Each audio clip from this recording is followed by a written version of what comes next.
Hello folks, it's me, DeMontropolis, and here I am taking a look at Haunted Castle, an obscure arcade game released in late 1987. And yes, this is a Castlevania game, even bearing the Castlevania name in Japan. As for the reason why the name was changed internationally, I have no idea for certain. But after doing some research, my best guess would be that Konami was so displeased with their final product, they opted to change the name as to not disservice the ever-growing popularity of the Castlevania brand. But that's just what I think. Regardless, I remember seeing videos of gameplay for this one way back and always wanting to get my hands on it. And now, after getting the opportunity to play the game and fully understand it myself, I can finally share my thoughts. So with that said, it's time to explore the Haunted Castle.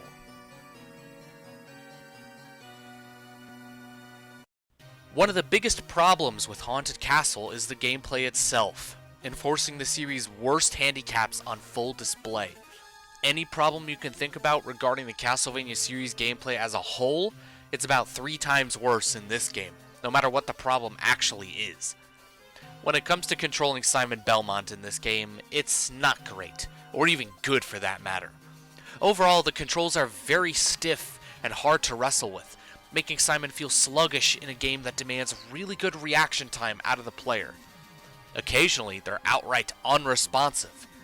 In a similar manner to Vampire Killer, the whip Simon uses has issues with the hitbox in terms of actually striking enemies. It's very skinny and is straight up missing when closest to Simon's arm, so if an enemy is too close and you try to smack it, you won't actually hit them. Hit detection itself is extremely poor for Simon. Don't bother jumping over enemies, because unless they are flying full speed close to your feet, you will get hit every time. This especially goes for bats, the smallest enemy in the game. One example I've been able to reproduce is the final staircase in Stage 5. You could be hanging out with your head close to a skeleton's feet, and you will get knocked off despite the feet not actually touching you. Simon's jumps are very floaty and don't feel like you're playing a Castlevania game at all. He stays in the air for a good second longer than he should, but knockback is even weirder. Rather than get knocked away from whatever hit Simon, the opposite holds true, forcing Simon closer to enemies, and if he's standing still, he gets popped right up. Climbing along stairs is awkward, with one reason being that you cannot move diagonally upstairs with your inputs like previous games. You have to only press up or down, or else you just won't move. Also, they decided to give Simon so many smooth frames for the animation, so rather than moving up around 1 or 2 steps per button press, you move about 1/4 of a step.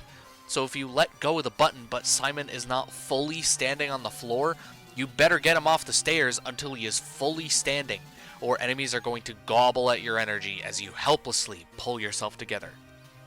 Simon also moves much faster on stairs than the camera moves, which is because of how slow the camera moves tracking Simon vertically. Unlike previous Castlevania games, which always boxed vertical movement by hard screen transitions, there is no hard transition here. As such, every time Simon moves vertically to a new area, the camera follows him too, but it is so slow, you actually have to wait a few seconds for the camera to get back into position. And this happens every time Simon is not horizontally centered on screen. On the rare occasion, the camera may even move independently from Simon when getting into position to move vertically. When it comes to the game's plot, it's humorously displayed through the game's opening, showing an alternate version of the first game's story, with Simon not only having to save the world, but to also rescue his newly married wife Selina from the clutches of Dracula. There's a lot of funny details here, such as the music being an 80s mix of your typical wedding march, Simon and Selina wearing modern-day clothes in the late 1600s, and not paying any attention to the clouds darkening the sky and thunder blowing up the cross on the church with a very loud explosion. And when Dracula flies off with Selina, Simon has the most dumbfounded look on his face. He's just like, "Huh? Did that guy just steal my wife?" The game's title card captures this plot in a genuinely awesome way though. You see Simon doing his pose from the first game's box art, and standing up against the odds of Dracula preying upon his wife, bite marks and everything. The short tune that goes with it adds the spooky, ominous feeling of what could happen if you fail, and I wish they tried to incorporate this aspect about the plot into some kind of boss fight. The ending itself is pretty underwhelming, mainly because it's so short. Simon does manage to save Selena, but the only thing that happens is them watching the castle crumble for a couple seconds. Then the player gets dropped right into the second quest. So much for that, I guess. The game's musical soundtrack is very inspired, and one of the best things to come out of this game. Stage 1's Cross Your Heart is the perfect jam to kick off your adventure with, the stylish drums especially reminding you that this came from the 80s. Stage 2's Devil's Revival and Stage 6's Can't Wait Until Night are also really good in their own right, and my favorite song would be Stage 5's Basement Melodies, fitting the clock tower aesthetic in the best way possible. It's no surprise given the composer is actually the same one from Castlevania 2 Simon's Quest. You can even recognize some tunes from that game, the music of Stage 3 being Bloody Tears and the Game Over jingle being identical. Aesthetically, the game's graphics for the stages hold up very well, thanks to the amount of detail they have. Stage 1 starts with a beautiful sunset casting over the mountains and villages, before transitioning to a purple hue for the nighttime, and one area even brings upon some rain that interrupts the music for a moment. Stage 2 is very dynamic, starting out with the misty silhouette of Dracula's castle, then an underground passage with a vast current of water and lava flowing below, and ending with a rather apocalyptic-looking setup of red clouds and white tree stumps. And while it gets a bit less diverse going inside the castle, there are still visually cool set pieces. Stage 3 having this portrait of a woman, probably even Selena, shedding a bloody tear. Perfection! Despite how good the graphics look, the same can't be said for poor Simon Belmont himself. I don't know what happened here, because he looks so cool in the title card. Then you go to the actual gameplay and you just can't take him seriously. There's his goofy blue hair, which feels out of place, that stupid red gem on his back, I don't even know why it's so shiny red, and of course, the Belmont walk. I kid you not, every time I streamed this game in my Discord server for people who never saw it before, they always point out how it looks like he's holding in a dump as he advances.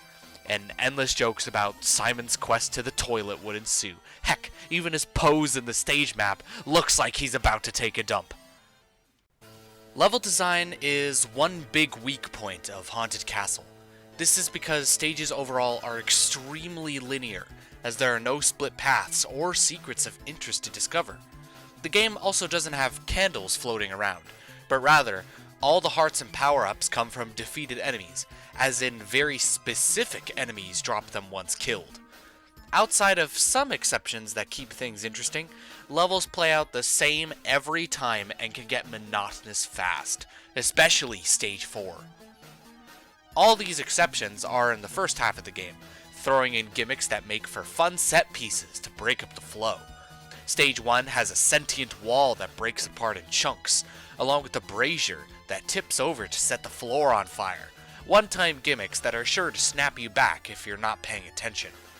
Stage 2 has boulders that must be dodged in specific ways, while Stage 3 is home to spiky chandeliers that lower like presses, dinner silverware that comes to life as if possessed, and even a pocket dimension full of harpies. However, not all gimmicks are created equal. Stage 5 starts out with this really fast elevator, and you're forced to dodge these platforms coming down from the ceiling at high speeds. It's only a matter of trial and error though, because the platforms move too fast for you to react.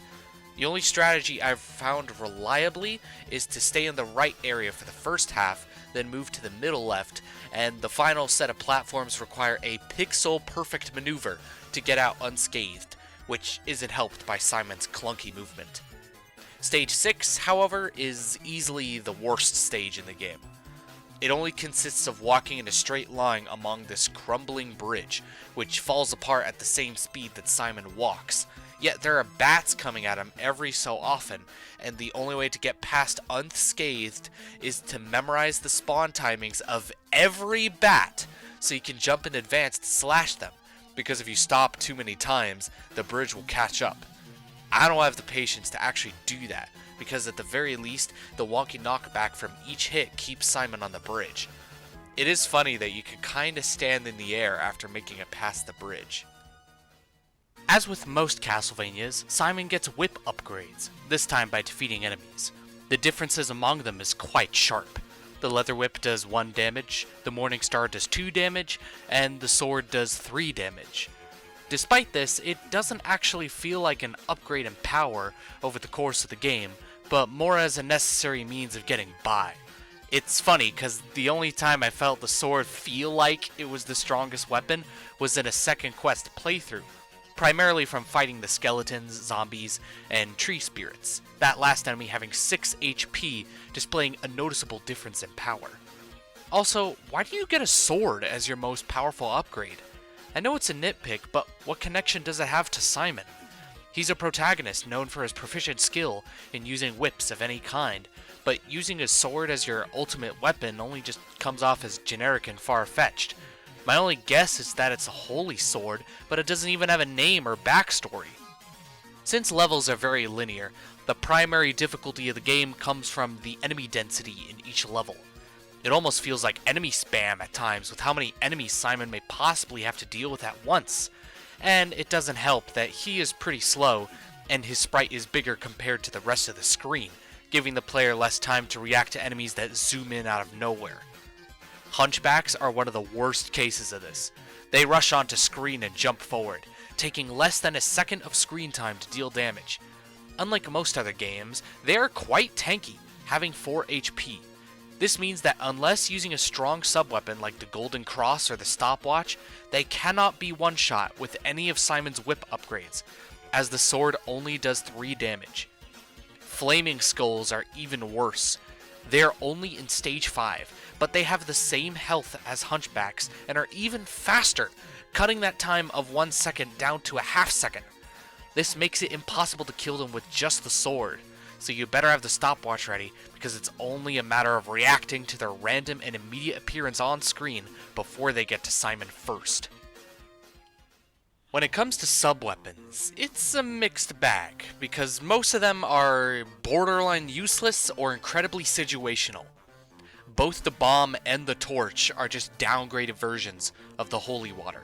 The only area where I found reliable use for the bomb is in the boss fight against Medusa in stage 1.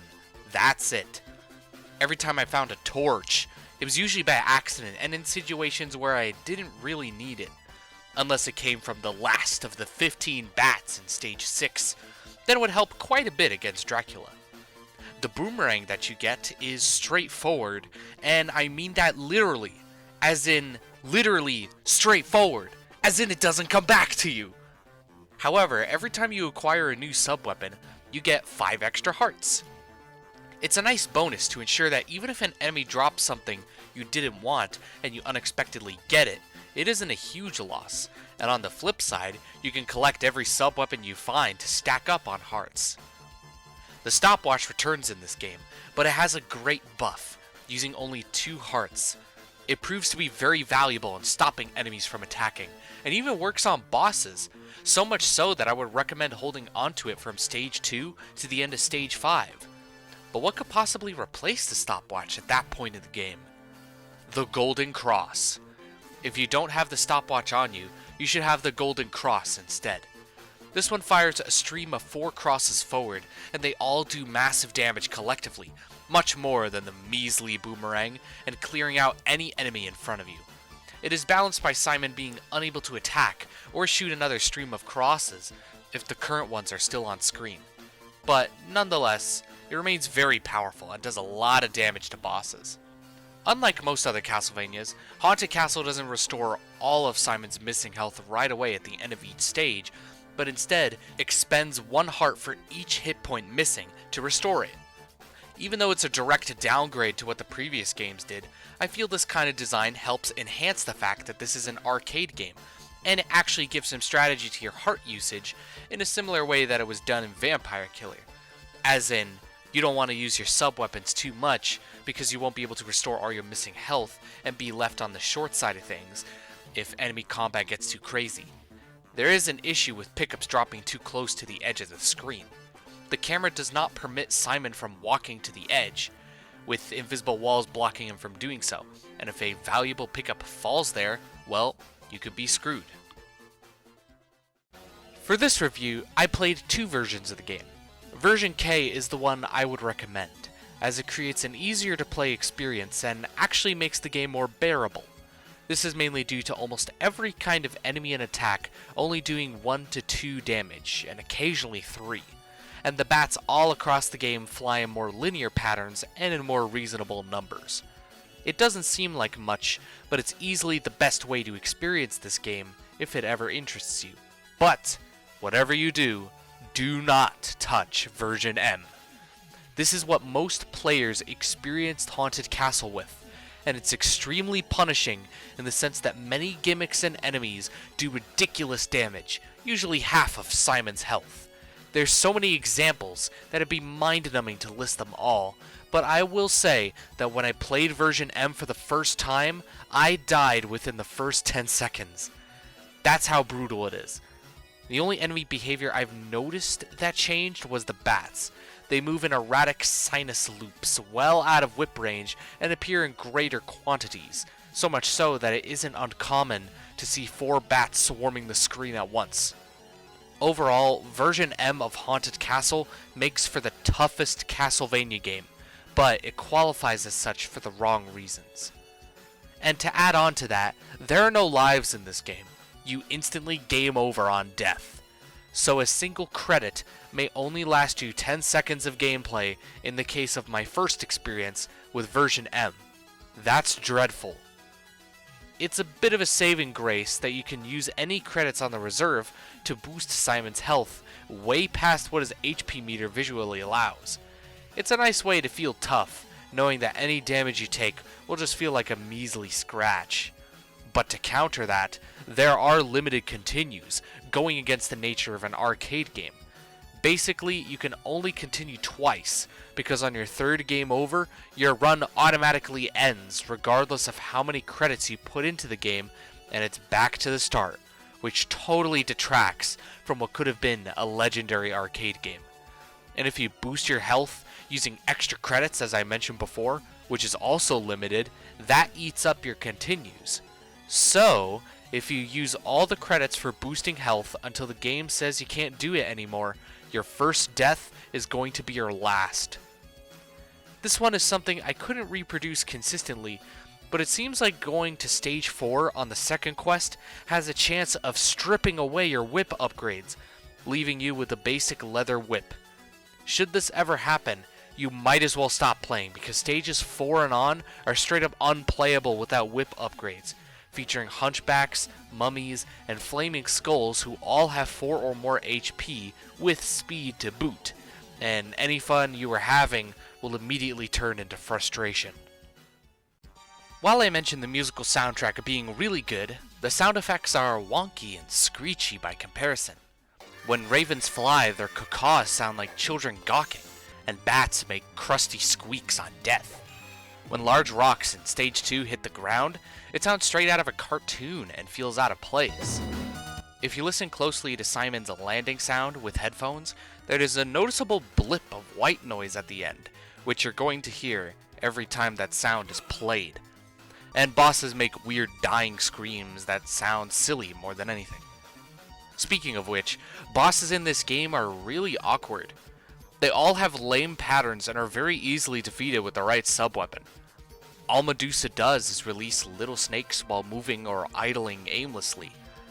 Both the Bone Dragon King and the Stained Glass Knight are easily destroyed using the Stopwatch, but without that sub-weapon, the latter is only challenging thanks to getting assistance from hunchbacks, who are still allowed to endlessly spawn in during the boss fight and overwhelm the player. Frankenstein's creature is chained up to the wall, which only limits him to bashing the wall to make the ceiling crumble, but I would say he's my favorite from an artistic standpoint.